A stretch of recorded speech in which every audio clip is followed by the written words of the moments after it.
Muy buenas noches, bienvenidos a su programa La Billetera, un programa que hemos decidido y dedicado precisamente para ayudarle a usted, ama de casa, a usted, eh, pequeño empresario, a usted que nos mira, estudiante, joven universitario en general, a las personas que están, digamos, día a día intentando salir de su situación económica, enfrentando distintos desafíos, ya sea en lo familiar, en lo personal, en lo empresarial.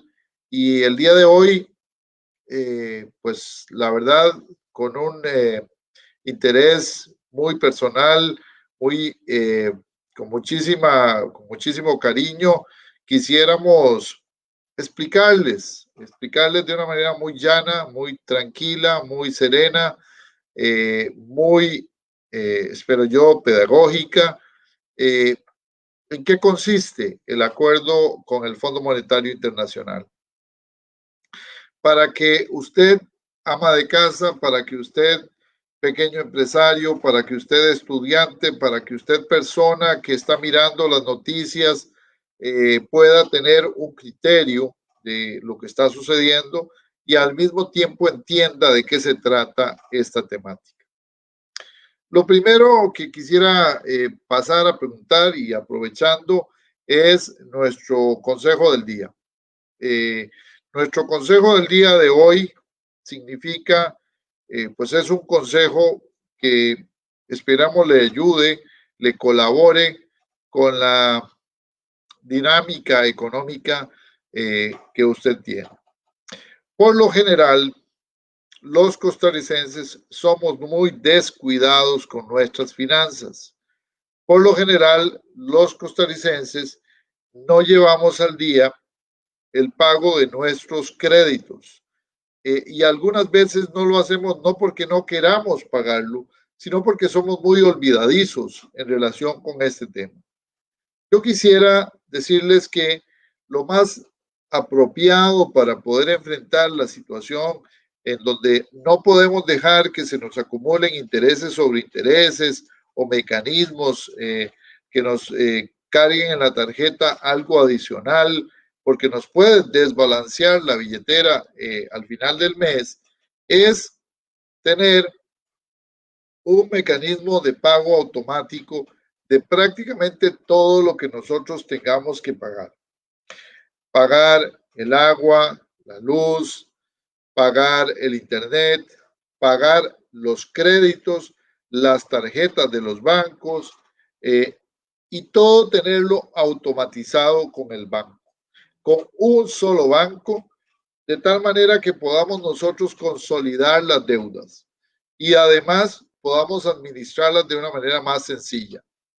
Entre más bancos tenemos, más posibilidad que se nos olvide la fecha de pago, que se nos olvide el cobro de determinado crédito que empieza a cargar intereses sobre intereses y algunas veces cuotas extraordinarias. Entonces, es muy importante como consejo de la semana, recuerde, es consolidar su relación financiera con uno o dos bancos, dependiendo del nivel de sofisticación de su negocio o de sus cuentas como persona. Uno o dos bancos máximo. Y con ello, hacer o solicitar al banco principal que a través de los sistemas de SIMPE te pague todas tus tarjetas, todas tus facturas, todos tus recibos en forma automática. Y además de que eso se permite y es una funcionalidad importante para reducir estrés y reducir tiempo de gestión, de ingresar al computador, ni qué decir de ir a una agencia bancaria a pagar las deudas.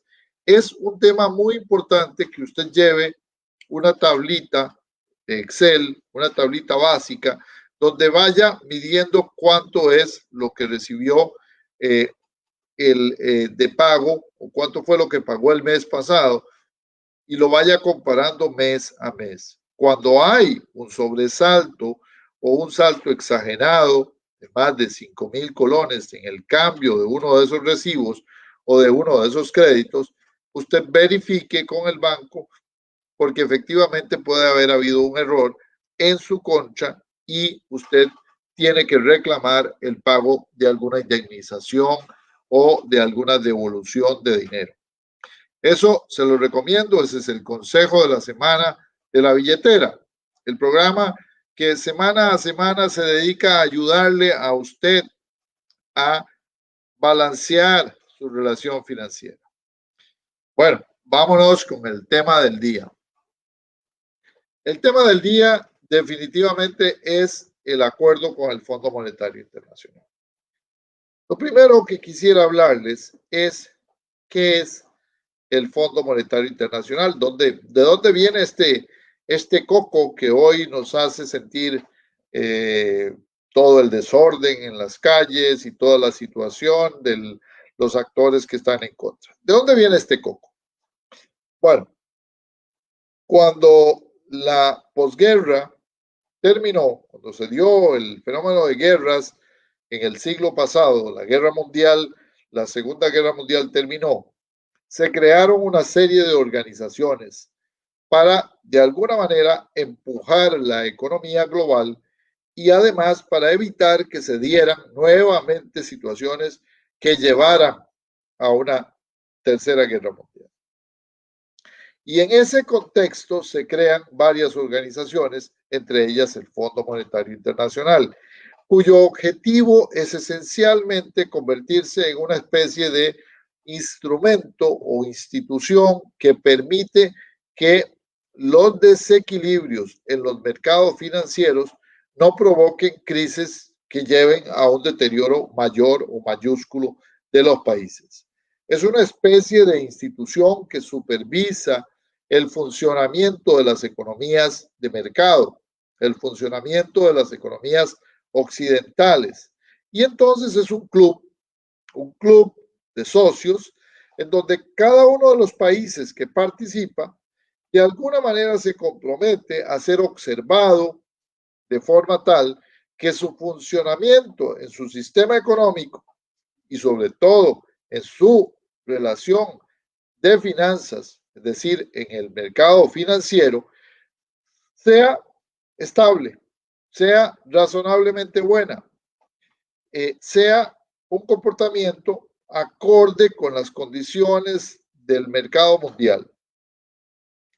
Efectivamente, el Fondo Monetario Internacional realiza una evaluación anual del país, realiza un seguimiento de los países en cada una de sus áreas macroeconómicas, es decir, el funcionamiento de los macroprecios, la evolución de las finanzas públicas, la evolución del sistema monetario, el comportamiento y el riesgo bancario. En general, es un organismo que dedica mucho esfuerzo a evitar que los países caigan o lleguen a tener una condición de quiebra financiera. Eso es el Fondo Monetario Internacional.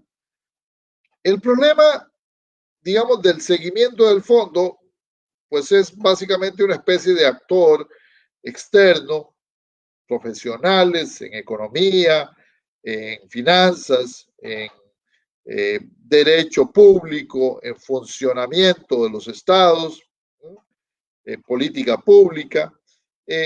Esos actores que están detrás del Fondo Monetario Internacional, pues llevan ese control, pero ese seguimiento se le va entregando a los países y además el Fondo Monetario, conforme fueron pasando los años, se convirtió en una especie de respaldo del país ante las agencias que lo califican y ante terceros países que le prestan dinero. Entonces, el país se ventila sus datos, su información estadística, su información financiera, la situación de la deuda pública, el comportamiento del tipo de cambio, todas las medidas macroeconómicas, y a cambio el fondo le da anualmente una especie de certificación de buen comportamiento o de comportamiento razonable dentro de su cartera de clientes. ¿Eh? Aquellos países que tengan una condición más vulnerable, el fondo acude a ellos y brinda algunas recomendaciones en sus informes que no son recomendaciones obligatorias, pero que sí van dando idea a terceros, sobre todo, de que hay alta vulnerabilidad en ese entorno económico del país. Este organismo no sería, digamos, para nada un problema si no tuviésemos problemas reales en la economía. Es decir, cada vez que la economía nacional enfrenta desafíos, problemas, crisis, situaciones, digamos, de descontrol monetario que podrían afectar la inflación o situaciones de pérdida de capacidad de compra internacional que podría afectar la devaluación del colón o una situación extraordinaria, ya sea una crisis de oferta o una crisis de demanda, que provoque lo que hoy tenemos, que es un crecimiento muy fuerte de la deuda interna y externa del país y una situación de desbalance crítico en las finanzas públicas. Es decir, el Fondo Monetario Internacional no acude a los países, sino que son los países los que acuden al fondo. Y el Fondo Monetario Internacional es una institución de última instancia. Es decir, es la institución que corre a apoyar a los países cuando los países están en la situación de extrema urgencia o de extrema necesidad. Por eso, cuando se publica por parte de un gobierno, de un Estado, que se va a acudir al Fondo Monetario Internacional, se asocia inmediatamente a una situación extraordinaria de posible no pago o de posible quiebra del país. Esa situación obliga necesariamente a que el país interponga, digamos, sus requerimientos para poder salir adelante, pero al mismo tiempo involucra y genera una contrarrespuesta del organismo en función de, bueno, cómo evitar que el país vuelva a caer en las condiciones o en las mismas condiciones que antes tuvo. Y aquí voy a hacer un símil, una metáfora que nos permite entender esto. Imagínense que estamos hablando de una persona que con el tiempo fue haciéndose más y más, digamos, débil desde su perspectiva de ingresos y que además se acostumbró a un nivel de vida que involucra gastos mayores a los ingresos que recibe. Eso significa que esa persona en su balance financiero va a tener más gastos que ingresos. Esos gastos adicionales no los va a poder financiar con los ingresos que hoy captura, sino que va a tener que acudir a deuda. Esa deuda empieza a acumularse en el tiempo. Y si la persona no cambia su composición de ingresos o de gastos o hace un rebalanceo entre ambos, la deuda se va acumulando hasta que llega a un punto en donde la deuda crece por sí misma. Es decir, el pago de los intereses de la deuda y del principal adeudado motiva una bola de nieve en su condición financiera. Esa persona que de alguna forma llega a ese punto genera lo que podríamos llamar una situación de punto de quiebra. Y es cuando efectivamente los bancos convencionales ya no le prestan y eso obliga necesariamente a acudir a un prestamista, a alguien que si bien es cierto, tiene más riesgo, ¿ah?, le presta en última instancia. Pero esa persona que le presta a, a un actor financiero que está en una condición extrema, lo hace ya ahora sí con una cierta regla. Y es decir, le dice a la persona que tiene que pagarle los intereses y que tiene que hacer un ajuste en su modo de vida, porque de lo contrario no va a poder pagar. Y ese ajuste es lo que más duele en materia de comportamiento financiero. Cuando te dicen, no puedes pagar tus facturas, tus créditos ya no están disponibles y solo está disponible un crédito para reacomodar tus finanzas a cambio de que tú dejes de comportarte, digamos, descontroladamente en materia financiera. Y eso es lo que es el símil para una familia de lo que sería para la economía en su conjunto la situación a la que hemos llegado como país. Veamos una primera pregunta o primer comentario y agradecerles siempre que nos hagan estos comentarios vía el Facebook, por supuesto a través de Voces por Media Calle, la nueva forma de comunicarse con el mundo, desde Heredia para el mundo. Dice, por las explicaciones técnicas, mi pregunta es, ¿por qué si el aprobar la ley 9635 existió un compromiso de ajustar los gastos, esto no se realizó? Entonces, ¿por qué cargar más impuestos cuando el deber es reducir el gasto? Don Carlos Sánchez y personas que nos acompañan esta noche en este su programa La Billetera. Efectivamente, la ley obligaba a una situación especial al Estado costarricense. Por un lado, había un ajuste de impuestos, el nuevo IVA, la nueva situación del impuesto sobre la renta, el cambio en algunas reglas para efectivamente compensar, digamos, los ingresos faltantes a lo largo de los próximos años. Y, por supuesto, la regla fiscal, que era un mecanismo para evitar que el gobierno se sobreendeudara a lo largo de los próximos años. El problema, don Carlos, es que esa condición era una condición ya muy delicada y muy endeble cuando empezó la pandemia, en febrero, finales de febrero, principios de marzo. Cuando empieza la pandemia, esa situación es apenas estamos empezando a cambiar el cassette del comportamiento de digamos, del gobierno, del comportamiento de la sociedad costarricense en materia tanto de ingresos como de gastos. Y nos cae la pandemia y eso provoca que esta condición completamente cambie.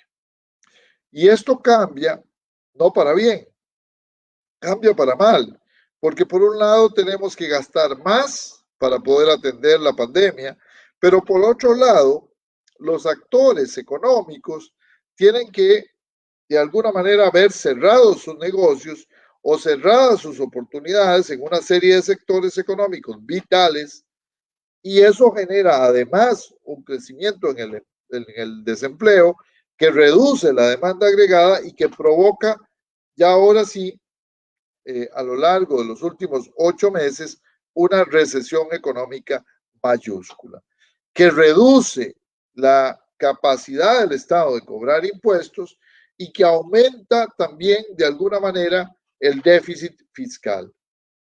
Aquí, de alguna forma, lo que pasó es que nos tomó la pandemia en una de las peores circunstancias posibles.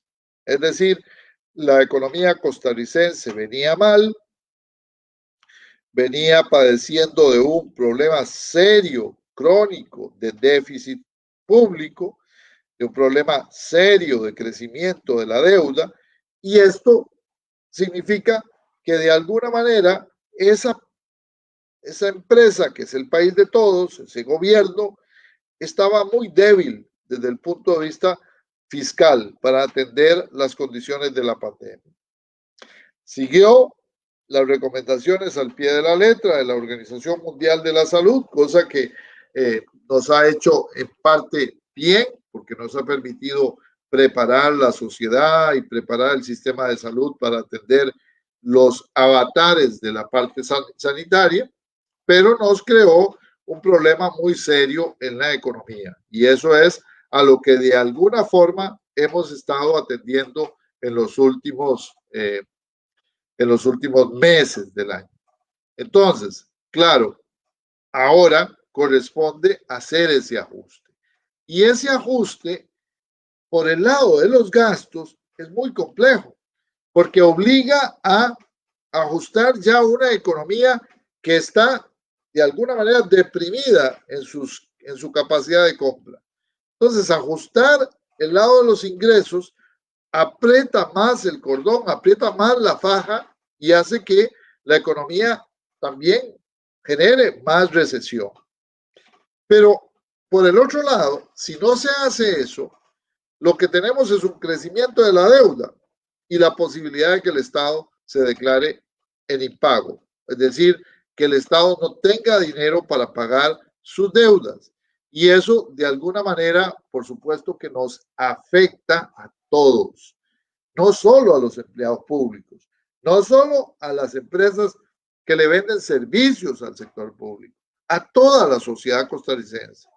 El Estado costarricense tiene vinculaciones con muchísimas empresas, tiene vinculaciones con muchísimas personas, está alterando y afectando muchísimas funciones de gasto en todo el territorio nacional.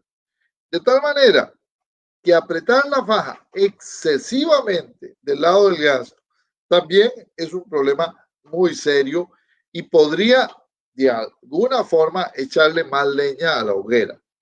No estoy diciendo que no se deba hacer un ajuste del lado de los gastos, pero es un ajuste que tiene que ser muy delicado. ¿Ah? Y en ese sentido, bueno, aquí llegamos. Estamos ante una situación que no se puede ocultar.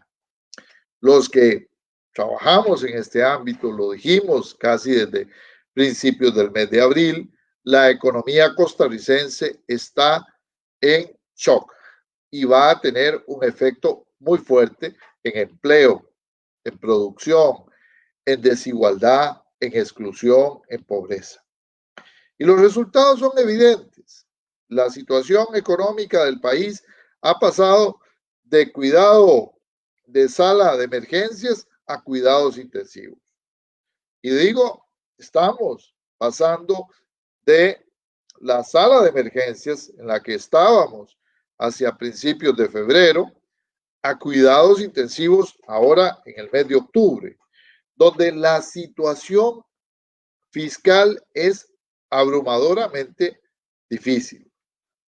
Y además, estamos enfrentando en medio de todo esto una crisis política, una crisis social, en donde se nos ha dejado claro no solo que hay una gran incapacidad para gestionar el Estado, sino también que existe un gran descontento nacional y ese descontento, esa situación, esa ebullición del descontento opera en todos los niveles.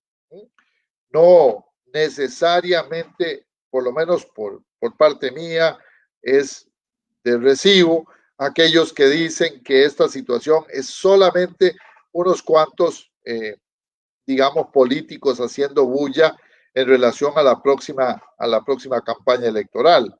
Si bien algunos se aprovechan de este fenómeno, la situación política del país también refleja la situación económica de más de 500,000 de costarricenses que no tienen empleo, de muchas personas que han tenido que cambiar su condición de empleo formal por una situación de mayor informalidad, de personas que han perdido su negocio o que han perdido su empresa en medio de la pandemia. Y en ese sentido, obviamente, el país está convulso. Y una de las cosas que nos dice Alejandra, por supuesto que se discute es, bueno, ¿por qué es que hemos tenido este hueco fiscal tan grande en medio de la pandemia? Exactamente, Alejandra.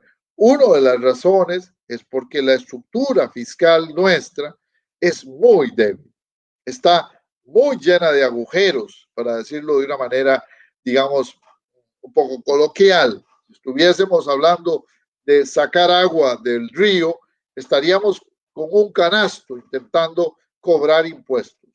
Donde hay grandes agujeros, elusión y evasión fiscal generan esos agujeros mayúsculos, Alejandra, y claro que sí, eso nos afecta en la economía y en la sociedad. Eh, efectivamente, eh, la situación económica que vivimos es una situación económica real. No podemos evitar ver en la calle, en los barrios, en los pueblos rurales, una situación que parte el país en dos. La Costa Rica, de un lado, aquellos que han logrado sostener su condición, que no son solo los empleados públicos, que son también los empleados de ciertos sectores y de ciertos lugares, que han logrado tener, mantener e inclusive hacer creciente su salario en medio de la pandemia, y las personas que han perdido el empleo, que han perdido su negocio, que han perdido su capacidad de creación de riqueza. Y esto es lo que vivimos hoy en Costa Rica. Y esa situación es muy amarga, es difícil de reconocer, a algunos les cuesta reconocerlo. Discúlpenme este comentario bastante largo de Marta, me tapa un poco la imagen, pero sí es muy importante compartir con ustedes, ¿verdad? Eh, es muy importante entender que en esa relación que hay entre los costarricenses y su gobierno, se ha perdido confianza, se ha perdido credibilidad, Marta. Tienes toda la razón. ¿Eh? El pueblo costarricense es un pueblo, como diríamos en el campo, bastante manso. Es un pueblo tranquilo, es un pueblo de personas que por lo general escuchan razones, que saben cuando la situación económica o cuando la situación social ha cambiado, como en el caso de la pandemia, escucha razones, se atiende y acude a la condición extraordinaria. Pero ha habido un abuso en la forma en cómo nuestro gobierno ha tratado el tema. Y el costarricense, si bien es manso, no es menso, como decían nuestros abuelos. Entonces, en esa situación de desconfianza creciente, es que se genera, Alejandra y Marta y compañeros y compañeras que nos ven en este video, que se genera el caldo de cultivo de lo que hoy estamos teniendo. Entonces, la presencia del Fondo Monetario Internacional solo es reflejo de la situación a la cual el país ha llegado. Esa situación de insolvencia, de incapacidad de financiar de manera sana los gastos que realiza. Y ojo que en el caso particular de Costa Rica, tenemos que desmistificar, o sea, tenemos que eliminar de nuestra cabeza el hecho de que todo lo que se gasta es desperdicio. No, sí, bien es cierto, hemos tenido excesos en salario, hemos tenido excesos en pensiones, hemos tenido también actos de corrupción, problemas serios en el Estado. En las últimas administraciones se han develado de tirios y troyanos problemas que nos reflejan un Estado bastante torpe, bastante incapaz y sobre todo un Estado que ha perdido capacidad de resolverle a las personas sus problemas y darle soluciones a esos problemas. A pesar de la gran cantidad de instituciones que hemos creado, el Estado costarricense se ha vuelto cada vez más inútil. Y esto lo reflejan los costarricenses en sus manifestaciones en la calle. Y no necesariamente es que el Estado en general es malo. No es que todas las cosas que hace el Estado sean malas, pero creo que en medio de la pandemia nos hemos dado cuenta que hay una gran cantidad de cosas que tenemos que cambiar. Y en eso es que estamos hoy en día. Gracias, Rafa, por acompañarme en esta tarde. Es una, digamos, un monólogo el día de hoy con ustedes, por supuesto, interactuando con los amigos que nos escuchan, que nos platican, que nos preguntan, y pues es un honor contar con la presencia de una personalidad en materia económica como lo es usted. Eh, claro, eh, este fenómeno que planteas o este tema que planteas es quizás uno de los grandes temas en medio de la discusión con el Fondo Monetario Internacional. Por lo menos con el Fondo Monetario Internacional del pasado, es decir, de los años 80, de los años 90, eh, la discusión con el fondo era una discusión de estabilidad, era una discusión de cómo retomar la capacidad de pago de la economía y el organismo financiero, Fondo Monetario, no se ocupaba de la solvencia, no se ocupaba de que uno pudiera continuar a lo largo de los años haciéndolo mejor como país. Se ocupaba básicamente de garantizar que en el corto plazo el país volviese a recuperar solvencia económica, es decir, capacidad de pagar sus deudas. Y esto ha cambiado en los años recientes. El fondo cada vez más se ocupa no solo de la capacidad de pago, sino también de la sostenibilidad, de la capacidad del país de recuperar su crecimiento. Pero las medidas que se discuten no son necesariamente las medidas que el fondo quiere. La agenda con el Fondo Monetario Internacional es una agenda país y esa agenda país la determina el gobierno. Y en ese proceso de creación de esa agenda país es donde estamos hoy en día. Y este tema de la reactivación y del crecimiento económico es el tema fundamental sobre el cual de alguna manera hay un debate hoy en día. Y por eso cargarle la mano a los impuestos en medio de la pandemia no suena muy racional, no suena muy favorable a la reactivación económica. Cargarle de plano todo el esfuerzo a la ya de por sí difícil estructura de gasto del Estado costarricense tampoco es una salida viable, por lo menos no en términos de usar 5 o 6 puntos porcentuales del PIB a cada lado, como algunos quisieran, como si fuese simplemente, como decíamos en el campo, y aprovecho para saludarte, Rafa, que estás por allá en Atenas, soplar y hacer botellas. ¿Ah? Esto no es tan sencillo, porque no es solamente técnico, es también de política económica. Y el tema es cómo encontrar ese balance entre ajustar tu estructura de gastos y al mismo tiempo apuntalar tu condición de crecimiento, de reactivación económica, para que puedas ser capaz de aumentar también el volumen de tus ingresos en el futuro. Hay que acordarse que la razón deuda-PIB, ¿cuál es? Uno de los principales indicadores que usa el Fondo Monetario Internacional, es decir, si estuviésemos hablando en una familia, la capacidad de pago de una persona, de una familia, depende de cuánto genera, de cuánto ingreso tiene.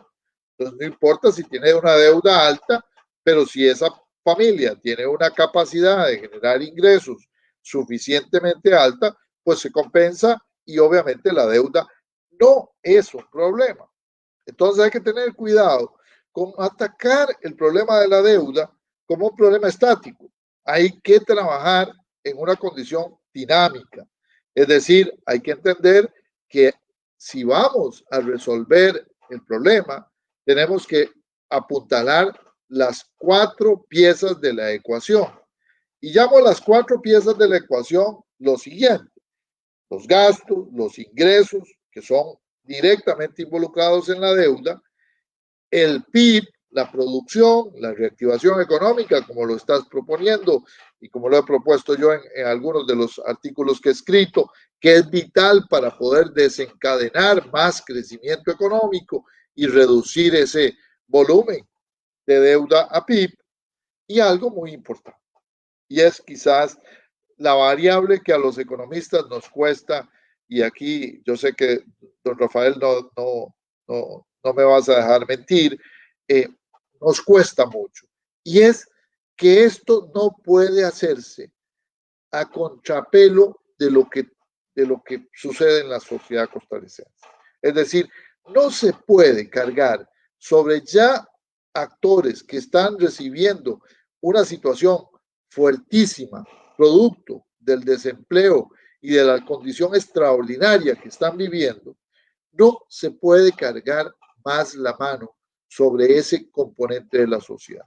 No podemos nosotros apuntalar los esfuerzos de estabilidad económica en función de apretarle la faja a actores a los cuales hoy apenas si les cuesta comer, apenas si logran alcanzar lo mínimo para vivir. Están en una condición de altísima vulnerabilidad, y esto no solamente provoca un sobresalto, un enojo, una exaltación, ¿eh? Sino que puede provocar lo que hoy vimos y lo que hemos visto en el fin de semana y en la semana previa. Una parte producto de la confusión política que se quiere crear, pero una parte real de la cual hay que ser consciente, y es que hay personas que están pasando muy mal y que obviamente no se puede seguir avasallando al costarricense en esa condición. Es decir, que el ajuste, que las medidas que se tienen que tomar tienen que ser compartidas por actores que no hayan sufrido tanto o que no estén sufriendo tanto en medio de la pandemia. Y que además debe de haber una ruta clara, una hoja de ruta, una definición estratégica clara de para dónde vamos, de cómo lo vamos a hacer y de ese balance de cargas entre unos y otros, porque no se trata de que, bueno, resulta que en la familia llegamos a una situación de insolvencia y ahora vamos a sacar a los hijos de la escuela. Vamos a dejar a nuestros abuelitos sin los medicamentos, o vamos a tener, digamos, vamos a vender, digamos, el medio por el cual nosotros trabajamos, ¿no? Si estuviésemos hablando de una persona que utiliza la motocicleta, entonces vamos a vender la motocicleta para poder pagar las deudas, ¿no? Entonces, si dejamos a los niños fuera de la escuela, vamos a perder la capacidad futura, que es lo que nos interesa. Si vendemos la motocicleta, no vamos a poder seguir trabajando. ¿eh? Y si dejamos a los ancianos sin sus medicinas, no vamos a poder tener paz familiar, porque obviamente vamos a perder una de las cosas más valiosas que tiene su familia, que es la integridad y la capacidad de cohesión social que como familia tenemos. Bueno, en el país exactamente era lo mismo. La situación de las familias son equivalentes en el caso del país. Las medidas de política económica que tomemos tienen que preservar esa capacidad productiva futura, no puede ensañarse contra la educación o la salud pública, no se puede recortar excesivamente el gasto social, ¿eh? Hay que ver cómo se ajustan algunos parámetros, hay formas de hacerlo, hay posibilidades de mejorar la eficacia del gasto, pero hay que tener mucho cuidado de no operar en una situación en donde vayamos a deteriorar ya de por sí las finanzas tan complejas que tienen los costarricenses más débiles. y las competencias para el futuro son fundamentales. Entonces, bueno, ¿qué hay que hacer? Y ya vamos en esta segunda parte del programa. ¿Qué hay que hacer? ¿Por qué es que se ha generado tanto revuelo? Bueno, no solo porque lo que se ofreció en la primera parte por parte del gobierno no era de recibo, ¿no? Claramente no era de recibo. Una lista de ocurrencias eh, bastante poco claras, ¿no? Yo diría con una, eh, con una muy poca eh, percepción de lo que está pasando en la sociedad, con un análisis muy cortoplacista, inclusive creo que muy alegre de algunas de las medidas. Bueno, eso pasó. Y el gobierno y el presidente de la República, este fin de semana, el día domingo en la noche, nos presenta una nueva propuesta de diálogo, propuesta que está en este momento en la agenda pública. Pero esa propuesta, ¿ah?, es una propuesta para construir una propuesta. En un mes plazo se espera que los actores invitados a discutir en medio de ese foro, en medio de esa propuesta, puedan llegar a acuerdos. Y aquí es donde yo siento que los costarricenses tenemos que ser claros y tenemos que ser también consistentes. Vean, ciertamente uno no espera a estar con el agua al cuello para tomar decisiones en lo personal. Si tu tarjeta de crédito está en rojo, si tu salario no te alcanza, si ya le pediste prestado a todos tus hermanos y tíos y ya no te quieren prestar más dinero, bueno, es mejor que usted como persona, como familia, empiece a tomar decisiones que le permitan salir adelante. Es duro, es difícil, es complejo. Hay que dejar de gastar en algunas cosas. Hay que priorizar como familia. Hay que ajustar las decisiones que teníamos. Quizás no se pueda hacer esa fiestecita que se iba a hacer, o no se puede hacer el viaje que se iba a hacer, o no se pueda pintar la casa, o tengamos que ajustar y cocinar más adentro en la casa y menos comer afuera. Quizás tengamos que decirle a nuestros hijos, a nuestros familiares que vamos a reducir en algún margen sus gastos. Entre todos vamos a tratar de hacer un esfuerzo, etcétera. Bueno, igual como país, no queda de otra. Y es difícil pensarlo. Eh, no crean ustedes, es mucho más difícil hacerlo, porque priorizar es la clave. Pero para priorizar tus gastos, tienes que saber muy bien qué cosas vas a hacer y qué cosas efectivamente no son prioridad de hacer. ¿Ah? Y en ese sentido, me parece que ahí le ha costado mucho al gobierno definir una agenda. Y ahí le ha costado mucho también a los actores sociales aceptar que ya no estamos en la condición de seguir pidiendo cosas, que estamos en una condición extraordinaria, que la pandemia nos ha dejado adicionalmente una condición económica más difícil. Y en este balance, ¿eh?, lo más importante es tener claro una hoja de ruta,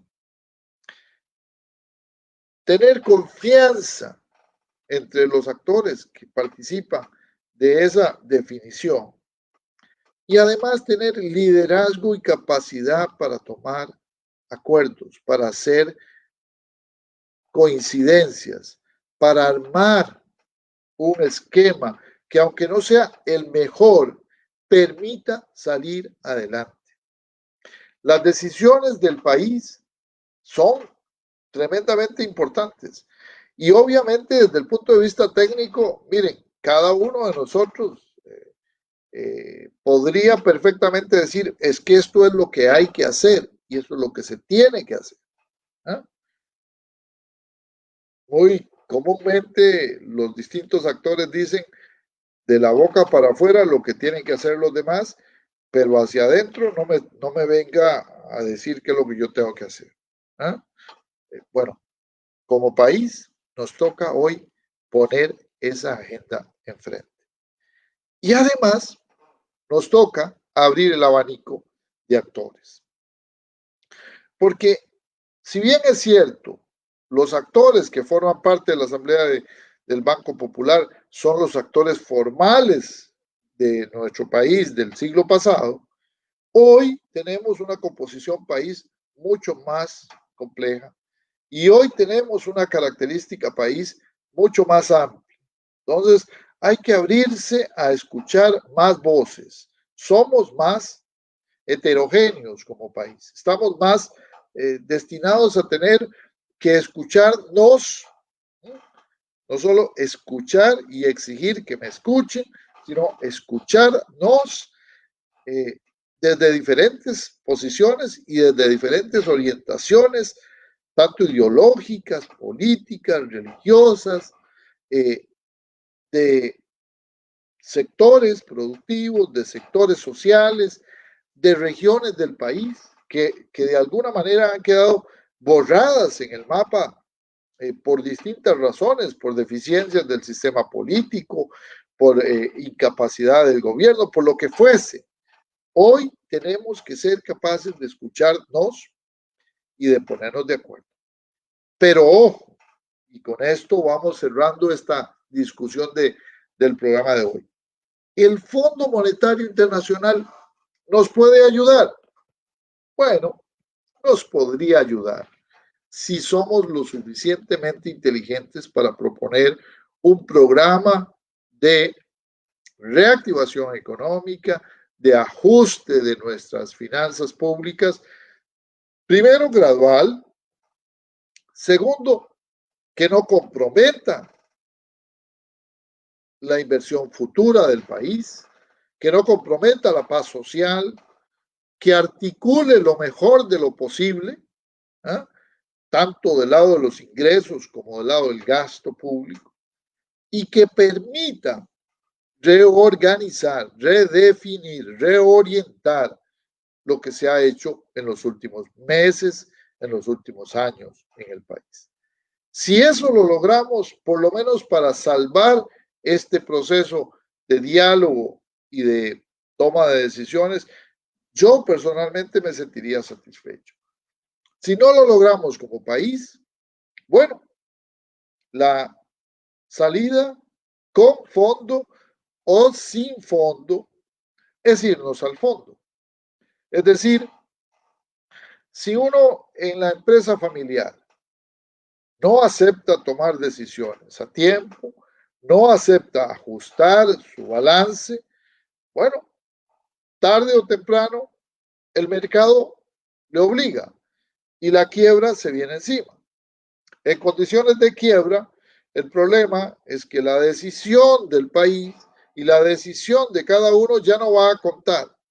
El mercado nos obliga, nos encadena, nos desata, nos lleva a una situación peor de lo que pudo haber sido.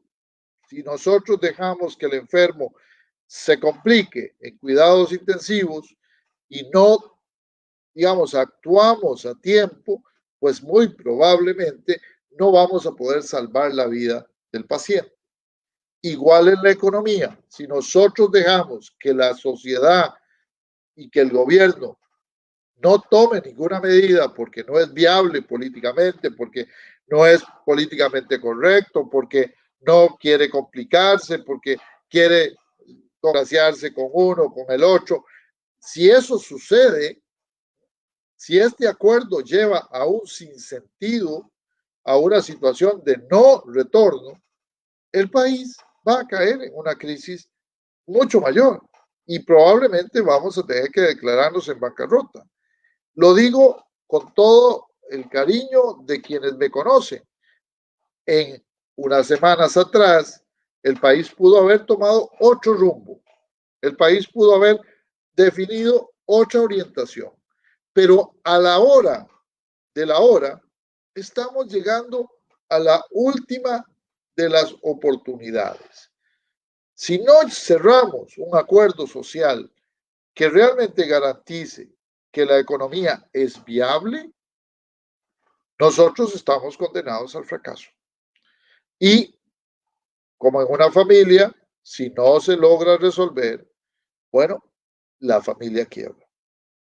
Y la quiebra nos va a doler mucho más que el ajuste.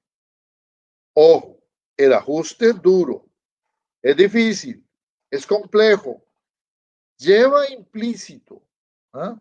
Cambiar, lleva implícito que las cosas no van a ser iguales, pero con mucho cuidado, con mucha paciencia, con mucha inteligencia, con capacidad de diálogo, pero también con liderazgo, el país puede lograr los acuerdos que necesita. Ojo, no se vale no participar, no se vale cerrarle las puertas al diálogo, pero tampoco se vale jugar con doble agenda. El gobierno en este momento tiene la palabra, tiene que poner sus cartas sobre la mesa y los actores sociales tienen que ser y actuar con responsabilidad. En una familia, en una empresa, que se tienen que tomar medidas por una situación difícil, todos tienen que contribuir. Ojo, de una manera balanceada, de una manera que nos permita sumar y ojo, tampoco se vale pretender que el daño es menor y entonces que la medicina es pues unas cuantas aspirinas. Hay que tomar en cuenta que el daño en la economía es cada día más alto y que todos tenemos que aportar algo para poder sumar en este proceso. ¿Ah? Y cuando digo todos, que no me vayan a malinterpretar, pero claro que tenemos que hablar de exoneraciones fiscales, claro que tenemos que hablar de excesos y de problemas de evasión y de elusión fiscal que son históricos en la sociedad costarricense. Claro que tenemos que reformar algunas prácticas poco sanas en el sector financiero costarricense, medidas que nos permitan de verdad recuperar la situación del país. Y del lado del gasto, igual, vamos a tener que acomodarnos a vivir un poquito menos bien. Vamos a tener que ajustar muchas del quehacer de nuestras instituciones. Vamos a tener que reorganizar algunas de ellas. Seguramente será delicado y difícil lo que viene, pero es mucho más doloroso dejar que la economía se ajuste. Es mucho más doloroso cuando el ajuste viene porque no tomé las medidas, porque no hice la tarea. Y aquí, otra vez, yo he insistido que si el país logra tomarse en serio la discusión, quizás no sea necesario acudir al fondo. Quizás con los recursos que tenemos y los recursos del Banco Central podemos lidiar esta situación. Y quizás los recursos del fondo puedan utilizarse más bien para otra cosa que es fundamental, que es la reactivación económica. ¿Ah? Bueno, don Mario, ve que aquí hasta usted le permitimos hablar, no hay ningún problema. No es que no esté en nada, es que el país en este momento está en una encrucijada y en esa encrucijada todos tenemos que contribuir. Todos tenemos la obligación de aportar ideas, de aportar soluciones, pero también tenemos que escuchar y balancear la posición y escuchar con cuidado lo que los demás tienen que decir.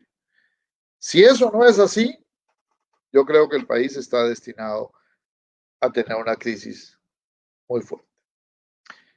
Yo espero a todos los que nos escuchan en Voces por Media Calle, en el programa La Billetera, con esta conversación, con este intercambio que hemos hecho el día de hoy, haberles dado algunas ideas, algunas líneas de lo que está sucediendo, de por qué hoy las manifestaciones, de por qué las protestas, de por qué se han generado todos estos procesos sociales que desde mi punto de vista son naturales ante una situación gravísima como país que tenemos. Y bueno, ahora nos toca sentarnos a discutir, nos toca escuchar las propuestas y nos toca tomar acuerdos. Y por supuesto, está en manos del gobierno la gestión de la crisis. Yo espero que se logre llegar a buen tino, a buen fin con la dinámica de este diálogo y de esta negociación, y espero que el país tenga la fortaleza para enfrentarse a esa difícil tarea que es la reactivación económica y el crecimiento, cual es esencial para lograr salir adelante como nación, como país, como empresas, como familias, como personas. Por ahí los deja el día de hoy el programa La Billetera, agradeciéndoles como siempre que nos escriban a lavagrecia@gmail.com si tienen alguna sugerencia, algún comentario, alguna pregunta, o si quieren algún programa en particular para los futuros programas, algún tema en particular, siempre son bienvenidos.